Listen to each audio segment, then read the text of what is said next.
Kolo Muani, Karim, I want to ask you, because you also mentioned him, coming out of the blue, gets his first competitive international goal in a World Cup semi-final for France. What a story. Yeah, what a story, what a fairy tale. Last year he was in Nantes in the French league and he just won the French National Cup.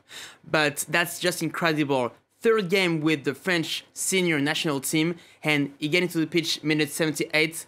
The minute after, he scored. The first opportunity, his first ball, he scored on it, and that's very important.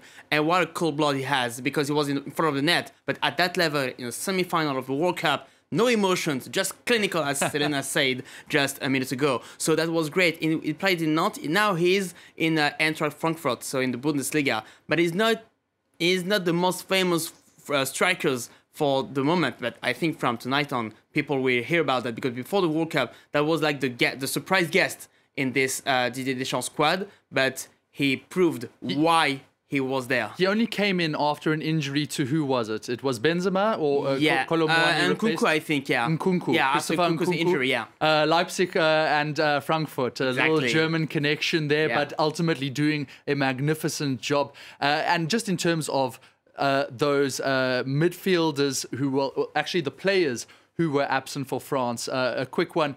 We had Rabiot out, sick, and we had Upamecano out, sick. But in the end of the day, you're saying that actually worked in France's favour. Yes, exactly, and especially for Upamecano.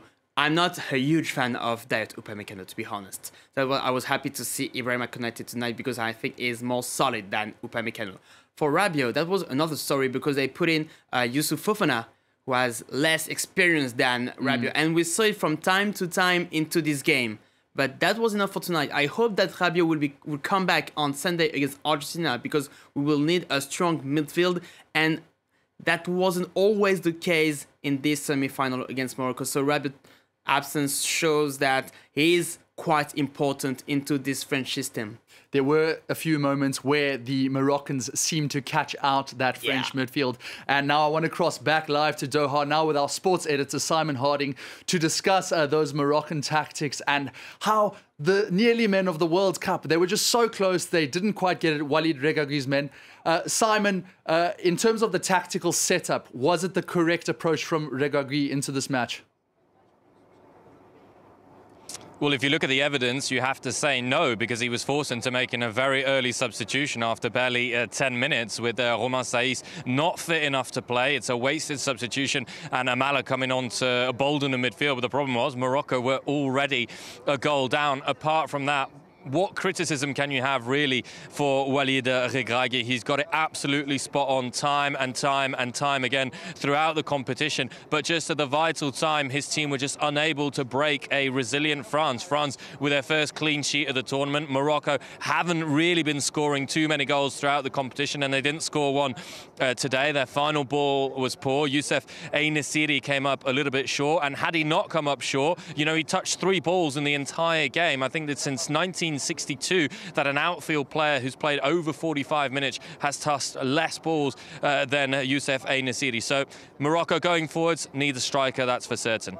Absolutely, and you mentioned those injuries, but let's just talk about the fact that the first goal, the French goal, came after 5 minutes. Theo Hernandez. Do you think Morocco was in any way shell-shocked by the occasion?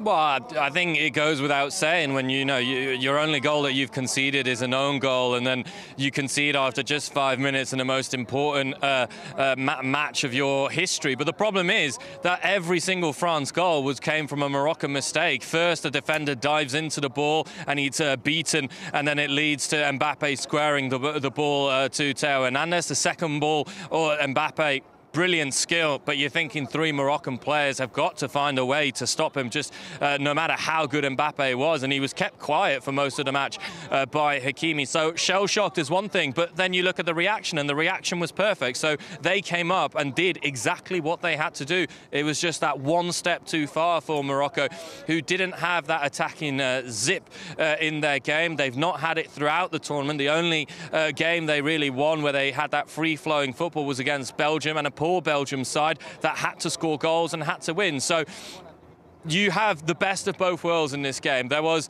not that defensive solidity that's made them so strong throughout the tournament, and at the same time they stayed in tune with their attacking displays, which were just a little bit short in this game.